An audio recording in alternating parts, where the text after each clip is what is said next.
Hello दोस्तों, मैं लवलेश श्रीवास फिर से एक बार लवलेश मैथ्स में आपका स्वागत करता हूं। दोस्तों, आज की क्लास में हम अमीन पटवारी के कुछ टॉप मोस्ट इंपॉर्टेंट क्वेश्चन देखने वाले हैं।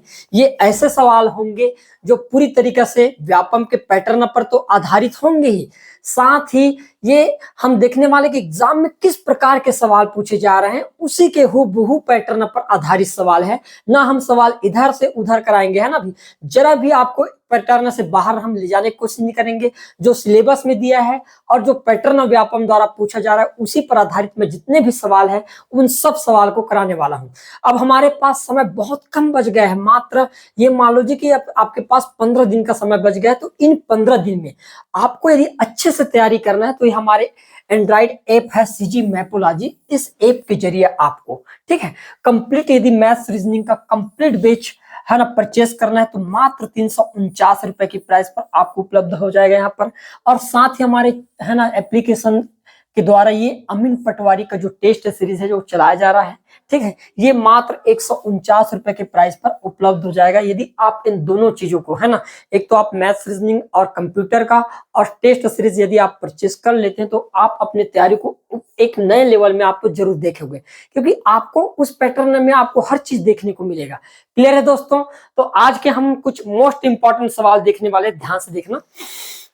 ये एग्जाम ओरिएंटेड सवाल है, बहुत ही गजब का सवाल है, ध्यान समझना। क्या बोला गया है यहाँ पर, एक अंडर रूट 0 फिर 0.001 दिया गया है, ठीक है। अब इसके समतुल्य कौन कौन से आपके पास यहाँ पर 4 कथन दिया गया है, ए बी सी और डी, कौन कौन इसके बिल्कुल समतुल्य ही आपसे पूछा जा रहा है। मेरे प्यारे दोस्तों, यहाँ पर आपके पास 4 ऑप्शन है और चारों ऑप्शन में आपको अलग अलग डेटा दिया गया है। ध्यान देना इस चीजों को, आपको केवल भ्रमित करने के लिए इस टाइप के सवाल पूछा जा रहा है। केवल एक को हल करने के बाद आपको आगे नहीं बढ़ना है।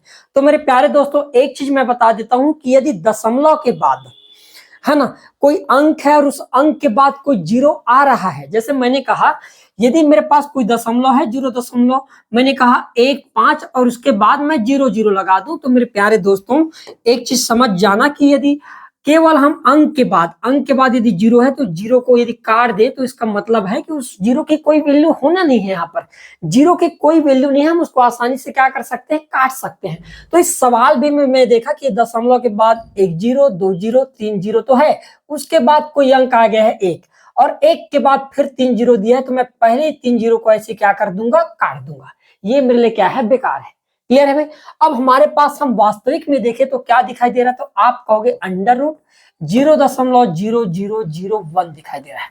क्लियर है? ये हमारे पास अंडर रूट है, वर्गमूल के अंदर है। यदि हम बाहर निकालेंगे तो याद रखना वर्गमूल है तो पेयर में, जोड़ी में अंक बाहर निकलेंगे तो कितने पेयर बनेंगे भाई, कितने जोड़ी बनेंगे, तो आप कहोगे कि ये 2 का 1 जोड़ी और फिर 2 का 1 जोड़ी। मतलब मैं कह सकता हूं कि जो भी आंसर आएगा वो दशमलव के बाद 2 अंक में होगा।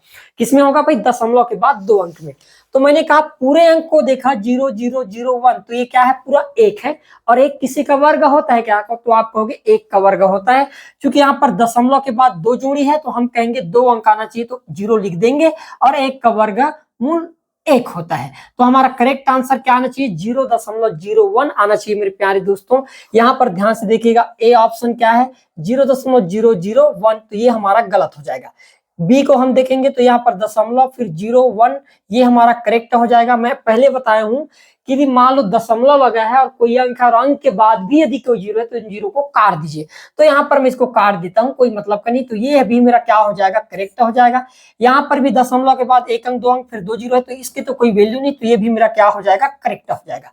तो इस हिसाब से मैंने देखा तो मेरे कितने करेक्ट हो गए, पहला भी सही है, पहला गलत है, दूसरा, तीसरा और चौथा, है ना, बी और सी डी ये तीनों के तीनों सही है। तो मेरा करेक्ट आंसर क्या होगा, ऑप्शन नंबर जो डी होगा मेरे प्यारे दोस्तों, ये मेरा यहाँ पर क्या होगा, करेक्ट आंसर हो जाएगा। आया भी समझ में? आगे बढ़ते हैं, देखो अगला सवाल ये देखिएगा, एक घनाभ का आयतन ज्ञात करने के लिए निम्न चरणों को व्यवस्थित करके आपको बताना है। मान लो आपसे पूछ दिया गया है ना भाई कि घन का आपको आयतन निकालना है भाई, ठीक है, एक घन दे दिया, एक घन दे दिया गया है मुझे इस प्रकार से, कोई सा भी एक घन दिया है, ध्यान समझना मेरी बात। मैंने कहा मुझे एक घन दिया गया है और इस घन का मुझे क्या निकालना है, आयतन ज्ञात करना है, ठीक है, घन दिया गया। अब घन की लंबाई होगी, चौड़ाई होगी और उसकी कुछ अपनी ऊंचाई भी होगी। ठीक है भाई, क्या होगी, ऊंचाई भी होगी। तो मैंने कहा ठीक है, ये होगा भाई घन की लंबाई, चौड़ाई और ये उसकी ऊंचाई दिया गया है। ठीक है, अब मैं क्या करूंगा सबसे पहले, तो सबसे पहले मेरा काम ये होना चाहिए कि मैं घनाभ की लंबाई क्या है, चौड़ाई क्या है और ऊंचाई क्या है, ये तीनों चीज तो पहले ज्ञात कर लूं, है ना। मुझे पहले क्या पता चलना चाहिए कि लंबाई, चौड़ाई और ऊंचाई, ये तीनों चीज मुझे पहले स्टेप में ज्ञात करना है। तो मैं कहूंगा ये मेरा पहला स्टेप होना चाहिए। तो मैं कहूंगा भाई सी मेरा यहाँ पर क्या होना चाहिए, करेक्ट होना चाहिए। पहले में क्या आना चाहिए, सी आना चाहिए। क्लियर है भाई। फिर मैं क्या करूंगा, अब मैं इतना होने के बाद मैं डायरेक्ट फार्मूला लगा दूंगा, क्या, एल बी एच, ऐसा कुछ नहीं। तो मैं कहूंगा एल बी एच का मान रखेंगे हम, क्या करेंगे, जो भी इसका मान होगा उस मान को रखेंगे। तो ये हमारे पास दूसरा होना चाहिए भाई, दूसरा। उसके बाद क्या करेंगे, फिर हम एल बी एच क्या कर लेंगे, ज्ञात करेंगे। जो भी यहां से निकलेगा, मैंने एल का मान रख लिया, फिर बी का मान रख लिया और फिर मैं एच का भी मान रख लिया। मान रखने के बाद इन तीनों का आपस में क्या करूंगा, गुणा कर दूंगा। तो गुणा का प्रोसेस ये हो जाएगा तीसरा, और लास्ट में आयतन का साइन लगा के हम उस गुणा वाले मान को यहाँ पर क्या कर देंगे, रिप्लेस कर देंगे, रख देंगे। तो ये हमारे पास चौथा होना चाहिए। अब देखो चौथा कहां पर है भाई, सबसे पहले क्या होना चाहिए, सी है कहीं पर, सी पहला। ठीक है भाई, पहला सी है। उसके बाद डी होना चाहिए, डी है। उसके बाद बी होना चाहिए, बी है। और लास्ट में हमारे पास ए होना चाहिए, ए है। तो करेक्ट क्या हो जाएगा, ऑप्शन नंबर जो ए होगा मेरे प्यारे दोस्तों, ये मेरे यहाँ पर क्या होगा, एकदम करेक्ट आंसर होगा। यही पैटर्न में आएगा, लिख कर ले लो। यदि आप अनजान हो अभी, है ना, यदि आप पैटर्न को नहीं समझे हो तो बहुत बड़े गलत फहमी में जी रहे हो भाई। मैं पहले बता दूं 15 दिन का समय है, अभी भी आपके पास समय है कि आप अपनी तैयारी को एक नेक्स्ट लेवल में ले जा सकते हो। क्लियर है, आगे बढ़ते हैं। फिर देखिएगा अगला सवाल, ध्यान देना क्या बोला जा रहा है। यहाँ पर बोला गया है संख्या 53, 76, 82 में 7 की स्थानीय मान एवं जाति मान का अंतर क्या होता है। सबसे पहले तो हमको ये पता होना चाहिए कि स्थानीय मान क्या है और एक जाति मान क्या है। स्थानीय मान का मतलब होता है कि कोई भी अंक की बात करूं, जिस स्थान पर है तो वो उसका क्या होगा, स्थानीय मान होगा। ध्यान समझना, जैसे मेरे पास अंक दिया गया है 53, 76 और 82। ध्यान समझना, मेरे पास अंक दिया गया है क्या, 53, 76 और 82 दिया गया है। अब यहाँ पर 2 का स्थानीय मान क्या होगा, तो 2 इकाई स्थान पर है भाई, इकाई स्थान पर है ना। तो हम कहेंगे 2 का स्थानीय मान क्या होगा, तो इकाई स्थान पर है तो 1 होगा, इकाई स्थान पर है तो 1 होगा। यदि मैं कहूं 8 की स्थानीय मान की बात करूं तो 8 की स्थानीय मान क्या होगा, तो 8 इकाई और ये दहाई स्थान पर है तो इसका स्थानीय मान क्या हो जाएगा, तो हो जाएगा भाई 10। उसी प्रकार यदि मैं 6 की बात करूं तो 6 कहां पर है, तो भाई 6 हमारे पास है तीसरे स्थान पर, इकाई दहाई सैकड़ा, तो इसका स्थानीय मान सैकड़ा स्थान का होगा। कौन सा होगा, सैकड़ा स्थान का। क्लियर है। उसी प्रकार 7 का कहां पर है, तो 7 है हमारे पास इकाई दहाई सैकड़ा हजार, तो इसका जो स्थानीय मान होगा ये 1000 लेवल का होगा। कहां पर होगा भाई, 1000 लेवल। चूंकि 7 है तो इसको 1 है तो हम लिख सकते हैं पहले स्थान में, तो 2 का स्थानीय मान 2। 8 दूसरे स्थान पर है तो 8 का स्थानीय मान 80। उसी प्रकार 6 100वें स्थान पर है तो इसका स्थानीय मान 600। उसी प्रकार 7 1000वें स्थान पर है तो इसका स्थानीय मान मेरे प्यारे दोस्तों कितना हो जाएगा, 7000 हो जाएगा। ये होता है स्थानीय मान। उसके स्थान के हिसाब से उसका मान क्या है वो हमको क्या बताता है, स्थानीय मान के बारे में बताता है। क्लियर है। अब मान लो जाति मान क्या होता है, तो जाति मान मतलब क्या है कि ये 2 है, 2 की जाति क्या है भाई, 2 है। 3 की जाति 3 है, 4 की जाति 4 है। क्लियर है। तो हम कहेंगे 7 की जाति मान क्या होगा, तो 7 की जाति मान 7 होगा। अब इन दोनों में अंतर बोला गया है, मतलब मैं कुल मिलाकर 7000 और मैं 7 को क्या कर दूंगा, घटा दूंगा, तो मैं कहूंगा 6993 जो होगा ये आना चाहिए स्थानीय मान और जाति मान का। और एक ही ऑप्शन है हमारे पास, ऑप्शन नंबर सी। तो हम कहेंगे ऑप्शन नंबर ए जो होगा यहाँ पर हमारा क्या हो जाएगा दोस्तों, करेक्ट हो जाएगा। इस प्रकार से सवाल बने तो थोड़ा हिसाब से सवालों को क्या करना है, डील करना है। क्लियर है भाई, आगे समझ में सबको आया है ना। ज्यादा से ज्यादा शेयर करें, ज्यादा से ज्यादा लाइक करें आप, ताकि मैं इसी प्रकार के और बहुत सारी वीडियो आप लोगों के लिए लाता रहूं। क्लियर है, आगे बढ़ते हैं। देखिएगा अगला सवाल। फिर ये गजब का सवाल था, ये बहुत ही प्यारा सवाल था। ठीक है, ध्यान देना क्या है, 1 हेक्टोलीटर किसके बराबर है। पहला दिया गया 10,000 सेंटीलीटर के बराबर, दूसरा 100 घन डेसीमीटर के बराबर है, फिर तीसरा 1000 आपके पास घन सेंटीमीटर के बराबर है, तीसरा आपके पास 10 की पावर 8 घन मिलीमीटर के बराबर है, ये आपसे पूछ दिया गया है। देखो कितना गजब का सवाल है। ठीक है, देखते हैं। ठीक है, अब हमने देखे कि 1 हेक्टोलीटर डाटा किसके बराबर होता है। ध्यान समझना मेरी बात को। मैंने कहा 1 हेक्टोलीटर बराबर, ध्यान समझना दोस्तों, 1 हेक्टोलीटर में होता है 1 लीटर। 1 हेक्टोलीटर में सॉरी होता है 100 लीटर का होता है 1 हेक्टोलीटर। ठीक है भाई, 100 लीटर का क्या होता है, 1 हेक्टोलीटर होता है। आपको ये भी पता होना चाहिए कि 1 लीटर में क्या होता है भाई, तो 1 लीटर में होता है आपके पास 100, है ना। जैसे हम कहें सेंटीलीटर होता है, इसको ऐसे लिख सकता हूँ क्या, सेंटीलीटर, है ना, सेंटीलीटर के बराबर होता है। 1 लीटर में 100 सेंटीलीटर के बराबर होता है। फिर यदि मैं बात करूं, ये वाले डेटा को बात कर लेता हूं, 1 लीटर में कितने आपके पास डेसी के बराबर होगा भाई, तो 1 लीटर में 1 डेसीलीटर के बराबर होता है। ये भी याद रखना है आपको, 1 लीटर में 1 डेसीलीटर के बराबर होता है। अब हमारे पास सेंटीमीटर बच गया, क्या सेंटीलीटर हो गया, डेसीलीटर सेंटीमीटर की बात करें, है ना। 1 लीटर में मेरे प्यारे दोस्तों याद रखना 1000 सेंटीमीटर के बराबर होता है, 1000 सेंटीमीटर के बराबर होता है। अब हमारे पास बच गया घन मिलीमीटर, है ना, तो हम कहेंगे 1 लीटर में होता है हमारे पास 10000001 मिलीलीटर मीटर के बराबर होता है, एमएम के बराबर। ये डाटा आपको एकदम रटे हुए होने चाहिए। ये छोटे छोटे डेटा है लेकिन एग्जाम ओरिएंटेड है भाई। मैंने क्या देखा, 1 हेक्टोलीटर में कितना होगा, 100 लीटर का 1 हेक्टोलीटर होता है। 1 लीटर में 100 सेंटीलीटर होता है। 1 लीटर में 1 डेसीलीटर होता है। 1 लीटर में 1000 सेंटीमीटर होता है और 1 लीटर में 10 लाख आपके पास मिलीमीटर होता है। अब हमारे पास 4 यहाँ पर कथन दिया है, अब हम फिट करते हैं भाई।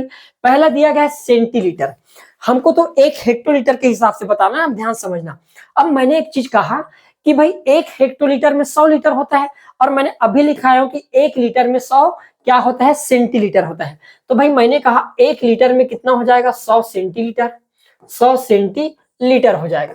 मुझे पता करना है कितना, 100 लीटर का, क्योंकि भाई यही तो आपके पास 1 हेक्टोलीटर के बराबर है।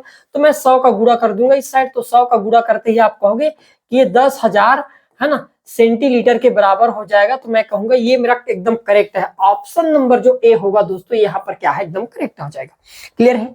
फिर हमने देखे 1 लीटर में 1 डेसीलीटर होता है। मैंने कहा यदि 1 लीटर में 1 डेसीलीटर होता है तो मुझे तो हेक्टोलीटर का निकालना है, और 1 हेक्टोलीटर में 100 लीटर होता है। तो यदि मैं हेक्टोलीटर में कन्वर्ट करना चाहूं तो इसको 100 लीटर करना पड़ेगा, तब 1 हेक्टोलीटर के बराबर। तो 100 लीटर में, जब 1 लीटर में 1 डेसीलीटर होता है तो 100 लीटर में क्या होगा भाई, 100 डेसीलीटर होगा। मानते हो इस चीज को भाई, 100 डेसीलीटर होगा, और यही हमारे पास 1 हेक्टोलीटर के बराबर भी हो जाएगा। तो मैं कह सकता हूं यहाँ पर बी वाला कथन भी मेरा क्या हो जाएगा दोस्तों, करेक्ट हो जाएगा। फिर तीसरा हमारे पास घन सेंटीमीटर दिया गया है, और मैं अभी लिखा हूं कि 1 लीटर में 1000 सेंटीमीटर होता है ना, क्या होता है, 1000 सेंटीमीटर, और यहाँ पर घन सेंटीमीटर दिया गया है ना, ये घन सेंटीमीटर में होगा, है ना।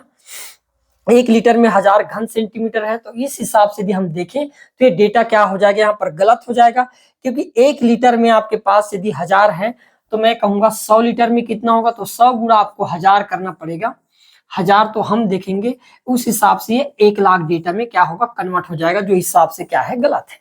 क्लियर है। फिर हम देखेंगे 1 लीटर में हमारे पास कितना है, 10 लाख, कितने जीरो है भाई, 1 2 3 4 5 और 6 जीरो है हमारे पास। ठीक है, 6 जीरो है। अब इसमें मान लो 100 का और गुणा कर दिया जाए तो कितने जीरो हो जाएगा, तो 7 और 8 जीरो, मतलब 10 की पावर 8। तो ये वाला कथन भी हमारा क्या हो जाएगा मेरे प्यारे दोस्तों, करेक्ट हो जाएगा। क्लियर है। तो हमने देखे ए बी सही है, बी कथन भी सही है, और डी भी सही है। तो ए बी और डी कहीं पर है भाई। ऑप्शन नंबर जो सी होगा मेरे प्यारे दोस्तों, ये मेरा यहाँ पर क्या होगा, एकदम करेक्ट आंसर हो जाएगा। इस चीज को याद रखना है। क्लियर है भाई, आ रहा है समझ में। ठीक है, आगे बढ़ते हैं। देखो अगला सवाल, फिर ये दिया गया है, गजब का सवाल था।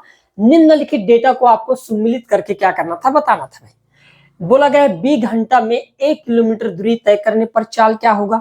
फिर बी मीटर प्रति सेकंड को बदलना था। फिर समान दूरी 1 किलोमीटर प्रति घंटा तथा b किलोमीटर प्रति घंटा की चाल से चलने पर औसत चाल क्या होगा। फिर b घंटा में 1 किलोमीटर प्रति घंटा की दर से तय की गई दूरी क्या होगी। ये हमको 4 डेटा पूछा गया है और ये हमारे पास सेकंड कॉलम था, है ना, पहला, दूसरा, तीसरा और ये चौथा। क्लियर है, ABCD के रूप में दिया हुआ है। क्लियर है भाई। अब ध्यान समझना, पहले दिया गया है यदि मैं b घंटा में 1 किलोमीटर की दूरी तय करने में चाल क्या होगा। तो मेरे प्यारे दोस्तों यहाँ पर b घंटा टाइम क्या दिया है, तो टाइम दे दिया है b आवर और मुझे 1 किलोमीटर और दूरी कितना दिया है, डिस्टेंस, तो डिस्टेंस दिया गया है 1 किलोमीटर और मुझे क्या निकालना था, स्पीड निकालना था। तो स्पीड का फार्मूला क्या होता है, तो आप कहोगे यदि मैं स्पीड का फार्मूला लगाऊं तो चाल बराबर क्या होता है, तो आप कहोगे दूरी बटे समय होता है। क्या होता है भाई, दूरी बटे समय ये होता है। तो दूरी कितना है a और आपके पास समय कितना है b, तो आपका करेक्ट आंसर क्या होना चाहिए, AB होना चाहिए। तो मैंने कहा पहला का क्या होना चाहिए, AB, और AB हमारे पास D है, तो मैं कहूंगा पहला का होना चाहिए भाई D। क्लियर है, कहीं पर है पहला का D, एक ही ऑप्शन दिख रहा है यार, पहला का D। खैर मैं ये डायरेक्ट मार सकता हूँ, बाकी हल भी नहीं करूंगे, ये मेरा क्या हो जाएगा, करेक्ट हो जाएगा, पर भी मैं सॉल्व कर रहा हूँ। b मीटर प्रति सेकंड को आपको कन्वर्ट करना है। अब आपको पता होगा यदि b मीटर प्रति सेकंड को आप किस में कन्वर्ट करोगे, किलोमीटर में, और मीटर को किलोमीटर में बदलने के लिए किससे गुणा किया जाता है, छोटे को बड़े में कर रहे हैं तो बड़ा अंक ऊपर में रहना चाहिए, 18/5 से गुणा किया जाता है। तो हम कहेंगे उस हिसाब से दूसरा का क्या होना चाहिए, तो दूसरा का होना चाहिए भी हमारे पास C। दूसरा का क्या होना चाहिए, b इंटू 18/5। फिर हमारे पास है समान दूरी। मान लो मैं ये कहूं आपसे, ये दो बिंदु है मेरे पास A और B। अब मैं चाहता हूं कि A से B तक मैं एक ही स्पीड से जाता हूं, 1 किलोमीटर प्रति स्पीड से गया और वापस वहां से पुनः A तक मैं 20 किलोमीटर प्रति आवर की स्पीड से वापस आ गया। तो पूरी दूरी का औसत चाल, तो चाल जो निकलेगा ये हमारे पास फार्मूला था 2AB upon A plus B हो जाता है। तो इस हिसाब से देखें तो हम कहेंगे तीसरा का होना चाहिए मेरे प्यारे दोस्तों पहला, है ना, तीसरा का होना चाहिए हमारे पास पहला, ये दिया गया है। दूसरा का भी C था और एक बच गया हमारे पास चौथा का, तो चौथा का हो जाएगा B। तो इस हिसाब से हमारा ऑप्शन नंबर जो D होगा ये क्या होगा, यहाँ पर एकदम करेक्ट आंसर हो जाएगा। आए समझ में, ऐसे ही सवाल आपको देखने को मिलेगा। ठीक है, तो अच्छे से तैयारी करिए, ध्यान से देखते रहिए वीडियो को, कमेंट करिए समझ नहीं आ रहा है तो। क्लियर है, आगे बढ़ते हैं। देखो अगला सवाल, फिर ये गजब का सवाल था। भुजा A तथा एक विकर्ण 2D1 वाले समचतुर्भुज का क्षेत्रफल ज्ञात करने के लिए निम्न चरणों को क्रम से व्यवस्थित कीजिए। समचतुर्भुज दिया गया है, रोम्बस, है ना, आपको क्या बोलना है, रोम्बस के बारे में। तो हम एक समचतुर्भुज का निर्माण कर लेते हैं। चलो, ये हमारे पास एक चतुर्भुज है जो समचतुर्भुज कहलाएगा। ध्यान समझना, इस प्रकार के चतुर्भुज जो होते हैं इसको हम समचतुर्भुज कहते हैं। समचतुर्भुज के ये सामने वाली भुजा आपस में क्या होते हैं, बराबर होते हैं जितना ये, और पैरेलल भी होते हैं। क्लियर है भाई, मैंने कहा समचतुर्भुज ABC और ये मेरे पास क्या है, D है। अब बोला गया है A तथा भुजा A है, इसकी भुजा A है तो सभी भुजा की माप क्या होगा भाई, A हो जाएगा। ये भी A है, A भी हो गया। क्लियर है, और एक विकर्ण 2D1 दिया गया है। चलो इसमें एक विकर्ण ही डाल देता हूं मैं इस प्रकार से, जिसका मान है 2D1 हो गया है।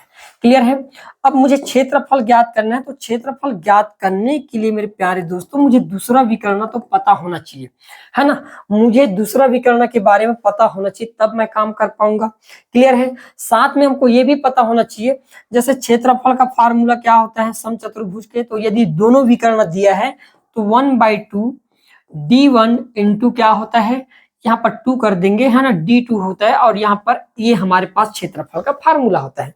तो क्षेत्रफल ज्ञात करने के लिए सबसे इंपॉर्टेंट है कि मुझे यहाँ पर 2D1 का मान क्या करना है, 2D2 का मान ज्ञात करना है, क्योंकि 1 तो दिया हुआ है। तो मैं सबसे पहले क्या करूंगा, 2D2 का मान ज्ञात करूंगा, ये मेरा काम पहले होना चाहिए। तो मैं यहाँ पर क्या करूंगा, दूसरे विकर्ण 2D बरा का मान ज्ञात कर, मान का सूत्र D2 बराबर A² माइनस D1 का स्क्वायर से क्या करूंगा, ज्ञात करूंगा। तो सबसे पहला काम मेरा ये रहेगा कि मैं दूसरे विकर्ण को क्या कर लूं, ज्ञात कर लूं, D2 का मान क्या कर लूं, ज्ञात कर लूं। ये मेरा पहला काम होना चाहिए, क्योंकि जब तक मैं D2 का मान ज्ञात नहीं करूंगा ये फार्मूला में मैं डाटा कैसे पुट कर पाऊंगा, नहीं ना कर पाऊंगा भाई। तो डाटा को पुट करने के लिए मुझे एक डाटा तो चाहिए, जो अज्ञात है। तो अज्ञात डाटा को मैं सबसे पहले क्या करूंगा, फाइंड आउट करने की कोशिश करूंगा। ये मेरा पहला काम होना चाहिए। फिर हम क्या करेंगे भाई, अब हमने दूसरा वाला विकर्ण भी ज्ञात कर लिया, चलो उसके बाद हम क्या करेंगे, यहाँ पर हम डायरेक्ट क्षेत्रफल का फार्मूला रख देंगे क्या, क्योंकि हमको तो मिल गया है, तो हम डायरेक्ट अब क्षेत्रफल का फार्मूला रखेंगे, क्योंकि हमको दोनों विकर्ण मिल गया है। तो दोनों विकर्ण मिलने के बाद इस फार्मूला को हम पुट कर देंगे, तो ये हमारा काम होना चाहिए दूसरा। क्लियर है। अब हमने क्या किए, फार्मूला रख दिया। फार्मूला रखने के बाद जो मेरे पास 2D1 था और जो मुझे 2D2 मिला है, इन दोनों के मान को मैं क्या करूंगा, इस फार्मूला में पुट करने की कोशिश करूंगा। क्या करूंगा, जो भी इनका मान होगा, इस मान को मैं क्या करूंगा, पुट करने की कोशिश करूंगा। तो ये C जो होना चाहिए मेरे पास तीसरे क्रम का होना चाहिए।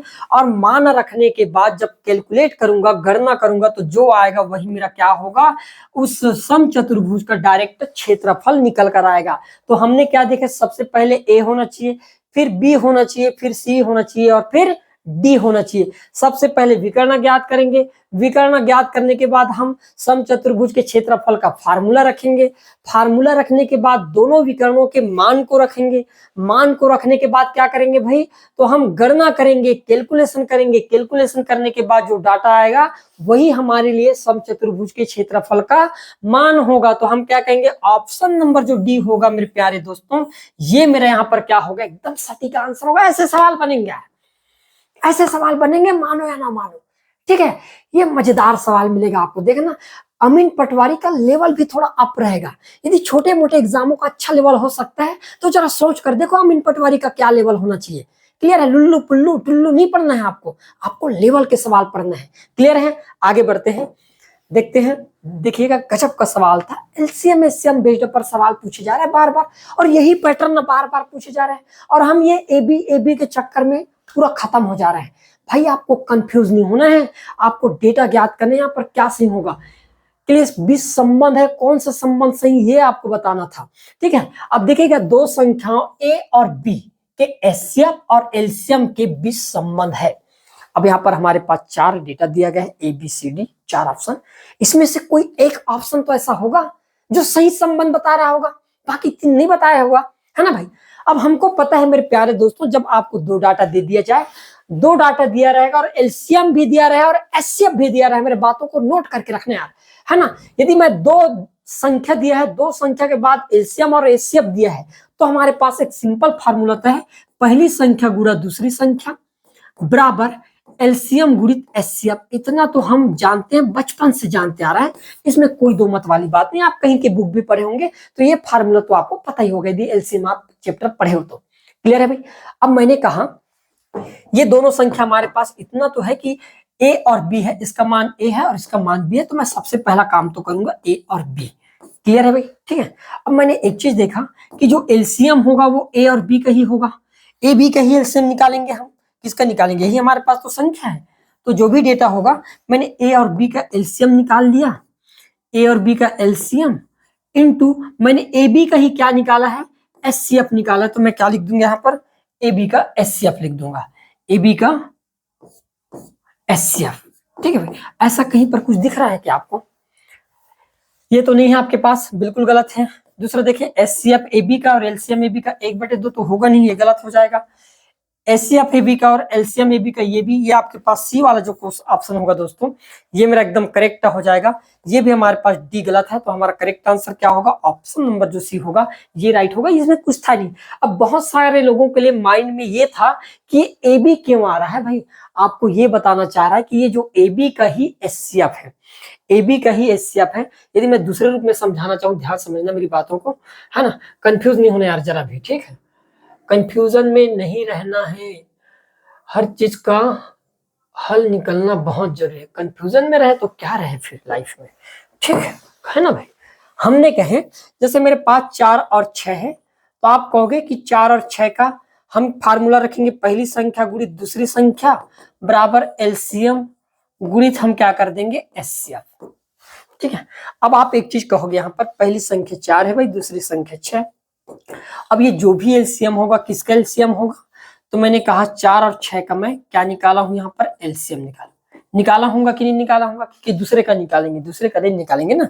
फिर जो एचसीएफ होगा ये भी तो इसी का होगा ना, 4 और 6 का ही तो हम क्या निकाले हैं, एचसीएफ। मतलब आपको ये बताना चाह रहा है कि ये एलसीएम जो है ये 4 और 6 का है, और एचसीएफ जो है ये भी 4 और 6 का है, और ये दोनों संख्या क्या है, 4 और 6 है। कई जगह क्या होता है फार्मूला में हम डायरेक्ट नहीं लिखते, हम इनको ना लिखते हुए डायरेक्ट एलसीएम और एचसीएफ के मान को रख देते, इसलिए हमको आसान लगता है।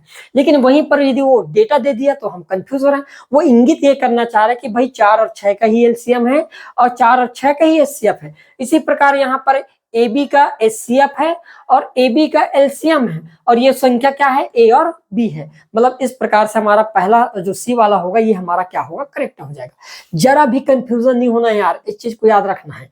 क्लियर है, आगे बढ़ते हैं। देखो नेक्स्ट सवाल फिर, पी किसी काम को 10 दिन में पूरा करता है जबकि क्यू उसी कार्य को 5 दिन में पूरा करता है, दोनों को समान मजदूरी दिया जाता है। ये हमारे पास अभिकथन है। क्यू को आसान काम दिया गया है ना। आप डिसाइड करोगे, आप डिसाइड कर लोगे क्या ऐसे बैठे बैठे कि आसान काम दिया होगा, है ना भाई, आप डिसाइड नहीं करोगे ना। डिसाइड तो सवाल करता है ना। देखते हैं ध्यान से, हमने कहे अभिकथन है, जरूरी नहीं कि जो कथन है वो सही हो, ऐसा कहीं लिखा तो नहीं है। ठीक है, हमने कहे कि पी भैया जो है वो किसी काम को 10 दिन में कर लेता है और क्यू जो है उसी काम को 5 दिन में कर लेता है। तो मैं डायरेक्ट एलसीएम निकालना चाहूंगा। 10 और 5 के एलसीएम हो जाएगा मेरे प्यारे दोस्तों 10 वर्क ऑफ यूनिट। कितना लिख दिया मैं, 10 यूनिट कर दिया, 10 यूनिट कर दिया मैंने। टोटल काम कितना मान लिया, 10 यूनिट का। एलसीएम निकाल कर मैंने एक चीज कहा, यदि 10 काम है और पी जो है उस काम को 10 दिन में करता है, ध्यान समझना, 10 काम है, 10 काम है, ये मान लो कि 10 लड्डू है और पी जो है एक दिन में कितना लड्डू खाएगा, यदि इसको 10 लड्डू खाने में 10 दिन लगता है। मैंने एक चीज कहा 10 लड्डू है और पी उस 10 लड्डू को 10 दिन में खाता है, तो हर दिन कितना खाएगा, तो आप कहोगे एक ना लड्डू खाएगा, हर दिन एक लड्डू खाएगा, तब तो 10 दिन में 10 लड्डू खाएगा। यदि मैं क्यू की बात करूं तो उस 10 लड्डू को जो क्यू है वो 5 दिन में खा लेता है भाई। 5 दिन में खाता है कितने लड्डू, 10 लड्डू, तो एक दिन में कितने लड्डू खाएगा, तो आप कहोगे 2 लड्डू खाएगा। काम जो होता है दोस्तों, काम में जो आपके पास मजदूरी का जो बंटवारा होता है वो दक्षता के हिसाब से दिया जाता है, एफिशिएंसी के हिसाब से दिया जाता है। याद रखना, एक व्यक्ति ढोलल मोलल है ना, धीरे धीरे काम कर रहा है, एक व्यक्ति फास्ट काम कर रहा है, तो क्या मजदूरी दोनों को एक जैसे देंगे क्या, नहीं, है ना भाई, नहीं देंगे। वो व्यक्ति जल्दी जल्दी काम कर रहा है, एक व्यक्ति ढीला ढाला काम कर रहा है, तो हम दोनों को एक जैसे मजदूरी देंगे क्या, नहीं। तो भाई जो भी मजदूरी होता है वो दक्षता पर डिपेंड करता है। जिस व्यक्ति का दक्षता ज्यादा होगा उसको ज्यादा पैसा दिया जाएगा, जिस व्यक्ति का दक्षता कम होगा उसको कम पैसा दिया जाएगा। यहाँ पर स्पष्ट दिख रहा है कि पी की दक्षता कम है, क्यू की दक्षता ज्यादा है। पी ने 5 दिन में उस काम को कर लिया, जबकि क्यू ने 5 दिन में कर लिया, जबकि पी को उसी काम को करने में 10 दिन लगा। मतलब यदि मैं पी को लगाऊंगा और हर दिन 100 रुपया दूं और इसको मान लो मैं 100 रुपया दूं, तो ये काम करेगा क्या, नहीं करेगा ना भाई, ये भी कर लेगा फिर एक के हिसाब से।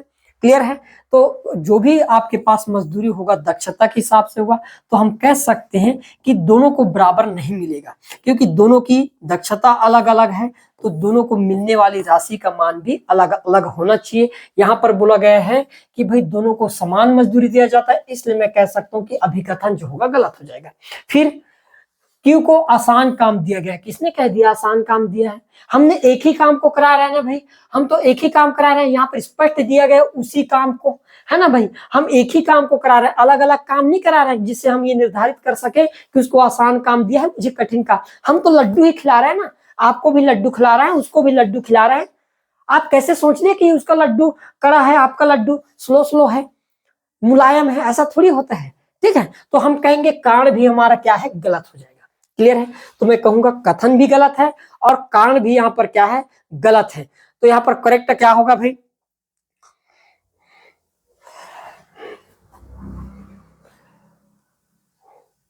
यहाँ पर कोई भी ऑप्शन नहीं है ऐसा, है ना।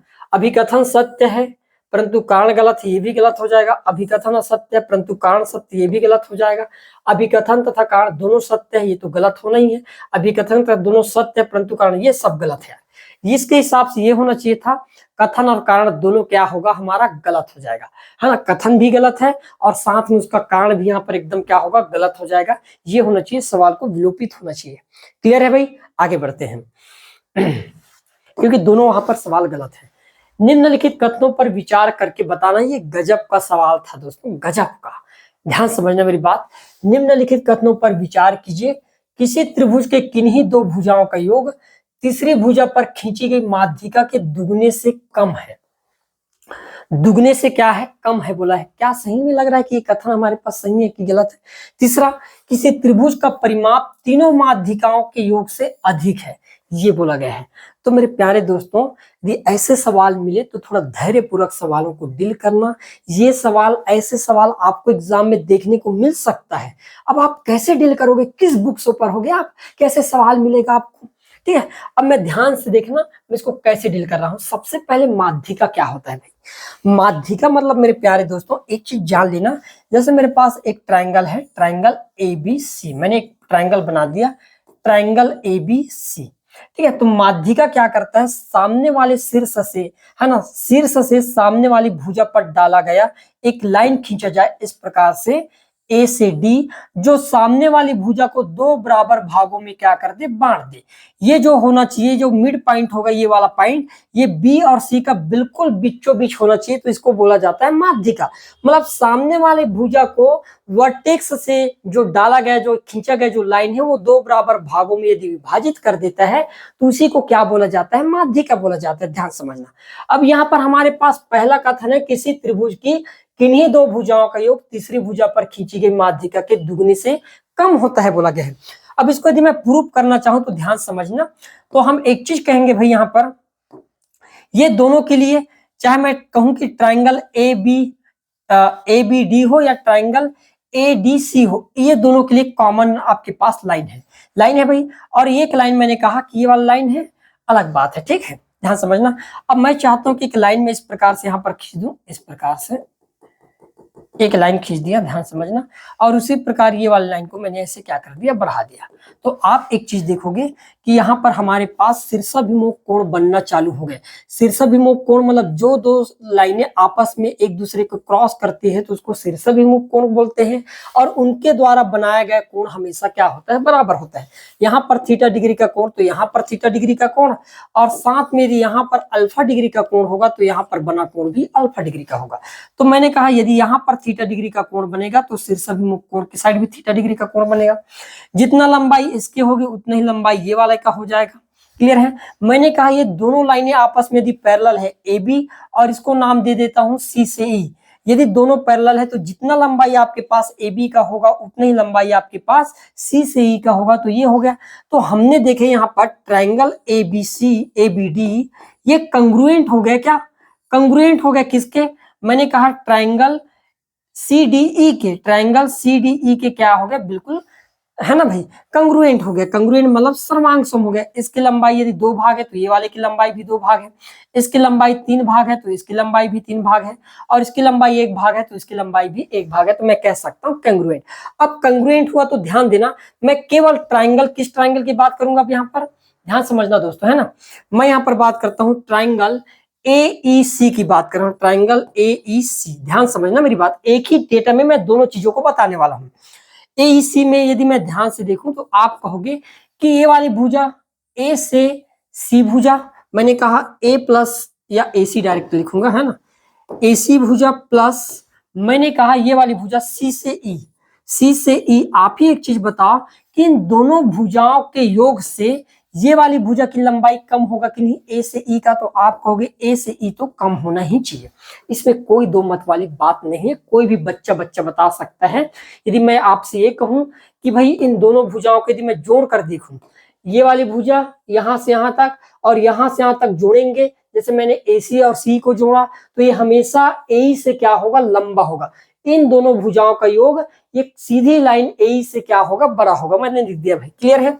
AE से क्या होगा? बड़ा होगा। अब मेरे प्यारे दोस्तों, यदि दोनों भुजा आपस में बराबर है तो मैं क्या ऐसा नहीं लिख सकता AB के बराबर CE को? तो मैं लिख सकता हूँ C बराबर है भाई मेरे पास AB के। और एक चीज बताओ, यदि ये दोनों लाइन आपस में बराबर है तो यदि यहाँ तक AD है तो इसको मैं पूरे को 2AD नहीं लिख सकता? लिख सकते हैं। तो मैंने कहा AC प्लस ये हो जाएगा AB ग्रेटर देन हो जाएगा AE, मतलब क्या होगा? AD का दुगुना, तो ट्वाइस ऑफ एडी। अब यही हमारे पास डायरेक्ट पहला कथन यही बोलना चाह रहा है कि किसी त्रिभुज के किन्हीं दो भुजाओं का योग, मैंने एसी और एबी भुजा का योग देखा जो तीसरी भुजा पर खींची गई माध्यिका के दुगने एडी के दुगने से भी क्या है, कम है। भाई कम कैसे होगा, वो तो ज्यादा है ना, कम नहीं होगा ज्यादा है। तो इस हिसाब से मैं कह सकता हूं कि पहला वाला कथन क्या होगा, गलत हो जाएगा, बेबुनियाद है ये, ठीक है, वो बहुत गलत डाटा है। फिर दिया गया किसी त्रिभुज का परिमाप तीनों माध्यिका के योग से अधिक होता है। अब यही डाटा मैं उठाकर यहां पर रखना चाहता हूं, ध्यान देना। यदि मैं एक ट्रायंगल बना लूं इस प्रकार से, ए बी और सी, यहां पर माध्यिका ए सी डी, बी से ये दूसरा माध्यिका और ये सी से एफ तीसरा माध्यिका, ये माध्यिका है भाई आपके पास। कौन कौन से माध्यिका हो गए, तो मैंने कहा सी से एफ माध्यिका है, ए से ई माध्यिका है और ए से डी मेरे पास माध्यिका है। अब ये वाले डाटा उठाया मैंने, तो मैंने एक चीज देखा, A C plus A B greater than है किससे भाई, मैंने कहा ट्वाइस ऑफ एडी से, ट्वाइस ऑफ एडी से, ठीक है भाई। ये मेरे पास हो गया समीकरण 1। मैंने किसको देखा भी, एडी माध्यिका को लेकर चला, तब की बात है। कौन सा है मेरा एडी माध्यिका, तो आप कहोगे एडी जो माध्यिका है ये वाला है एडी। एडी है तो मैंने ए बी लिया और ए सी लिया। अब यदि मान लो मैं बी लेना चाहूं तो क्या लूंगा, ए बी और बी सी लूंगा। तो मैं कहूंगा फिर तो A B plus B C ये ग्रेटर देन होंगे बी के ट्वाइस से, ट्वाइस ऑफ बी ई के, ये हो जाएगा मेरे पास समीकरण दूसरा। उसी प्रकार यदि मैं सी एफ लेना चाहूं तो फिर मैं ए सी और बी सी को लूंगा। तो फिर मैंने A C plus B C greater than होगा twice of C F C, ये मैंने कहा समीकरण तीसरा। अब इन तीनों समीकरण को देख जोड़ने पर क्या मिलेगा भाई मुझे, तो आप कहोगे तीनों समीकरण को जोड़ दिया जाए तो ए सी कितने बार है, 2 बार है, तो twice of A C plus A B कितने बार है, तो ए बी मेरे पास 2 बार है, जोड़ूंगा तो twice of A B, plus BC कितने बार है, तो बीसी भी 2 बार है, तो ट्वाइस ऑफ बीसी। उसी प्रकार ये 2 बार एडी, 2 बार बी और 2 बार सी एफ, तो 2 को बाहर निकालकर डायरेक्ट लिख देना चाहता हूं, AD plus BE plus C F. Clear है, यहां पर भी सभी 2-2 बार है, तो 2 को बाहर निकालूंगा तो अंदर में क्या मिल गया, A B plus B C plus C F बराबर ग्रेटर देन होगा ना, ज्यादा होगा, ज्यादा का चिन्ह है, ज्यादा है ना, क्या हो जाएगा twice of AD plus BE plus C F. तो आप देख पा रहे हैं 2 से 2 कैंसिल हो गया, तो ये हमेशा इससे क्या हो गया, ज्यादा हो गया। मतलब मैं कह सकता हूं किसी त्रिभुज का जो परिमाप होगा माध्यिकाओं के योग से अधिक होगा, ये वाला जो कथन होगा दोस्तों एकदम करेक्ट होगा। तो इस हिसाब से देखें तो केवल हमारे पास दूसरा जो होगा ये राइट हो जाएगा। तो ऐसे सवाल आपको देखने को मिलेंगे, तो धैर्य पूर्वक अच्छे से तैयारी करना है।